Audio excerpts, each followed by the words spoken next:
Welcome, guys and girls. We're back for another episode of Dota's Life. We have a special guest here today. It's Lyrical Dota. How are you doing, Lyrical? I'm doing great. How about you? Pretty good. So, Lyrical is a caster, Dota enthusiast. You may have seen him at DAC. He was an on-site caster there a couple months ago. He was also an off-site caster at the Kiev Major, so he's definitely around. So you may know him. If not, you're about to get to know him. I'm also joined with our co-host. I know it's been a couple episodes, but Space is here today. Hey, how's it going, guys?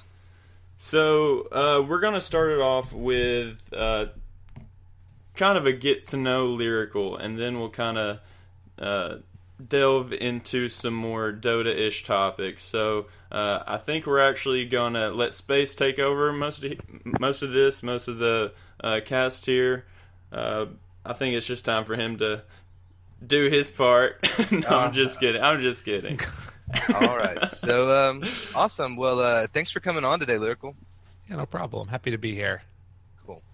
Cool. So, the first thing, get out of the way, and, I'm sure you've probably answered this before. In fact, I know you have because I did a little bit of research, obviously.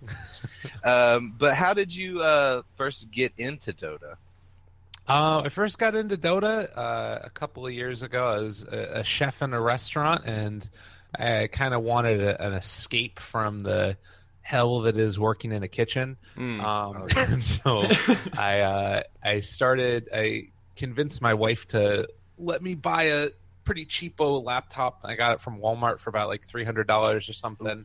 And started playing originally Hearthstone, but then I was like, that game, I saw it a couple years ago, Dota 2, maybe I'll go check that out. And so I popped it up, started playing it, and I was completely hooked. Loved every bit of it, and I basically haven't looked back from then. Yeah, Dota is a weird game like that. You start to playing it and you hate it, but the more and more you play, it just becomes this addiction. So I understand that. So you were a chef. Now, is that something that you just kind of did as a job, or do you genuinely have a passion for cooking? Yeah, I tend to like cooking a lot. People have seen me. I'm a rather large fella, and it's I love food. I didn't really love making food until college, and I started to work in the kitchen there because needed a job since broke college student and all.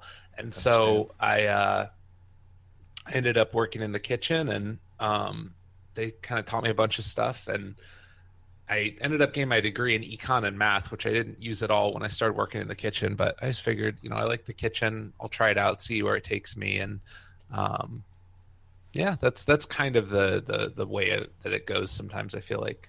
That's cool. I know a lot of people that really enjoy cooking, and then they actually get in that environment in a kitchen where everything's so hectic and bouncing back and forth, and they just find out it's kind of not for them. Man, I was watching the Food Channel yesterday when I was at work because I wasn't working, and I was watching some show where he goes around. There's a ton of shows like this where you just go around to different cities and like look at the awesome food, and he eats it and shit like that and talks about it. And there's people that work in these restaurants and stuff that make incredible things, like say an awesome key lime pie, right? Well, he's made like there'll be one person that makes like 1,000 pies a week, and that's all he does. Like that's gotta be super boring. Yeah, I would make usually it was a small restaurant too, but I would make 2 quiches pretty much every day. Not like every day, but almost every day, and I would make them from scratch. So I'd get the crust out, or I'd rather make the crust from scratch, then add in together all the ingredients. We would use the quiche, like whatever was left over around the kitchen. And so I would do that. Or every single day we would have maybe, 6 or 8 different items that were on the menu for about a 3-month period. And I would make those every single day. So, whether it was like rack of lamb or a short rib or different flavors of gnocchi and stuff, it was all just ridiculous, the amount of food that you would make, and it looks so pretty when it's going out there, but really it's just like the same thing again. I'm over it. Yeah, I'm officially hungry now. Yeah, well, it's definitely Dota is something that can help you escape the monotony of a job like that.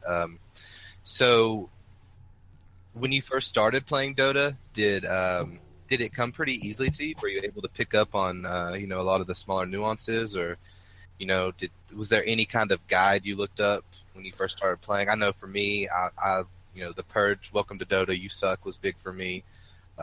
Or did you just kind of go at your own pace and were able to pick it up quickly? Because it seemed you haven't been playing super long. You've been playing about as long as me and Soul.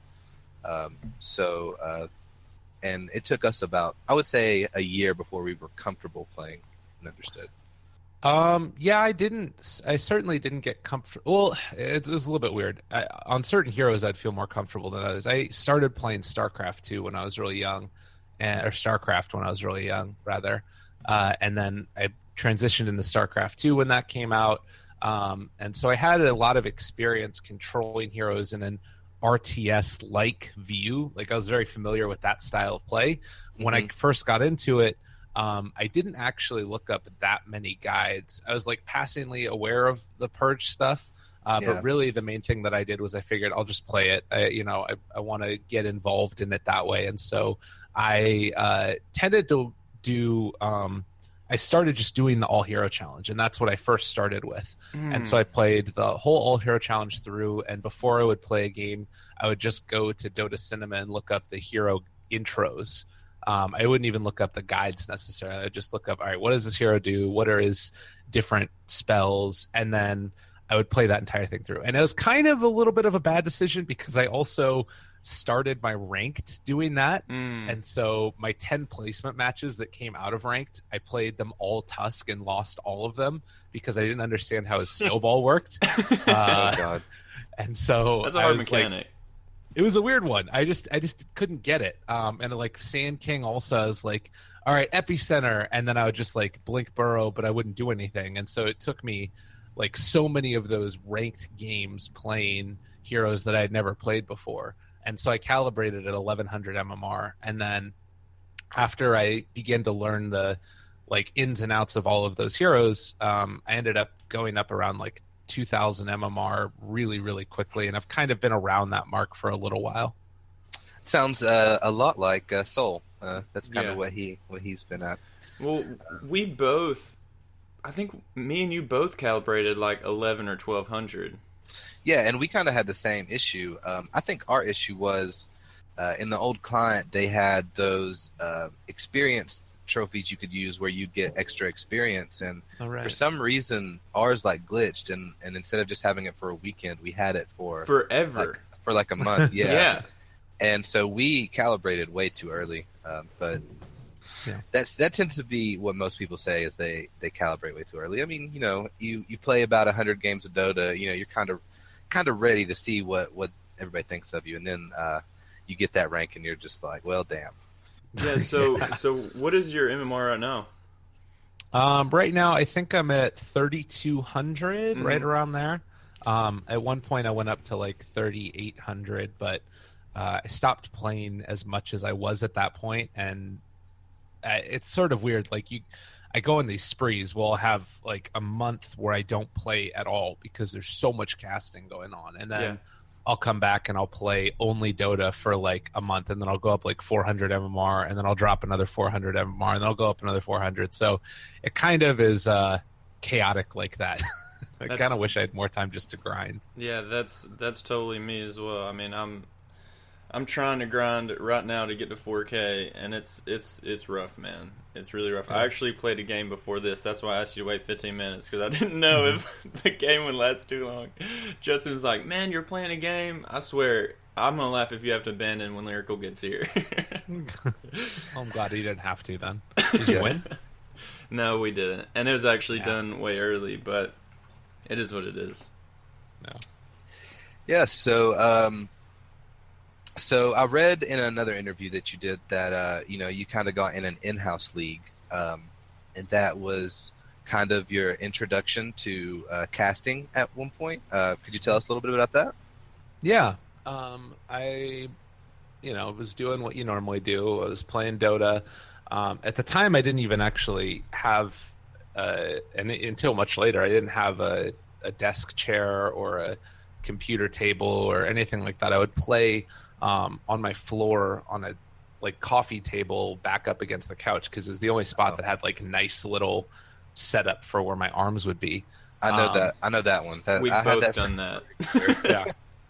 It's nice, right? It's sort of comforting. Anyways, so that's what I started with. And I was playing on that crappy little laptop on the lowest settings and everything. And I ended up like spamming Storm Spirit in my pubs. I was pissed off. My teammates always suck. Screw these guys. And then I found a post that was like, we are a community of people that want to play Dota in English with other people around our skill level. Come and join us.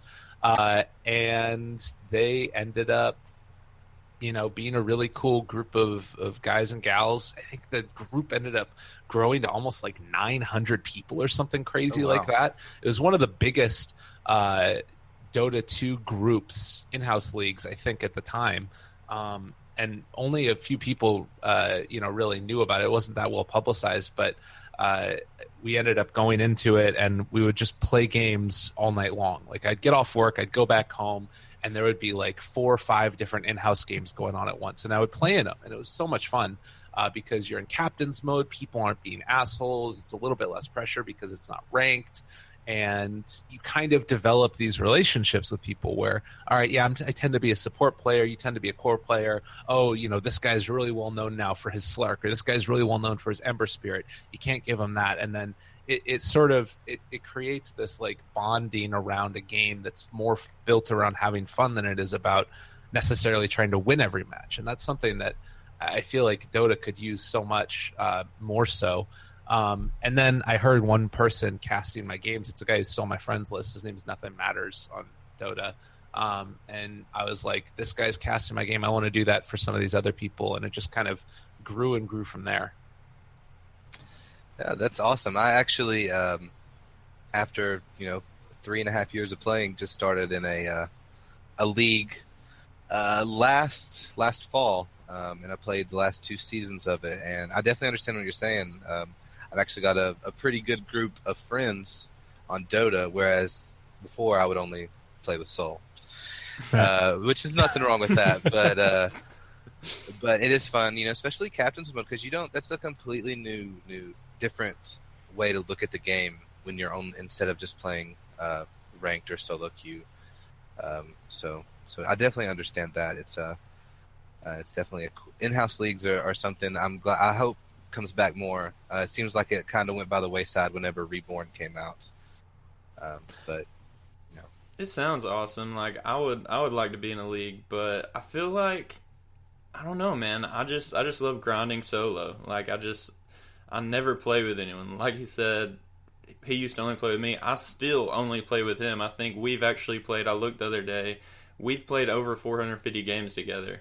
And, oh my god! Yeah. So I mean, it's either I'm playing with him or I'm playing by myself. Is really how it goes. I think it's worth it to give it a shot at some point. If you don't like it, then I definitely know what you mean. I don't always want to play with other people either. And it's a different feel. The game feels different. And I think that there's definitely value in it because I love solo queuing also. But it can also get tiring, as I'm sure you're well aware. Yeah, for sure.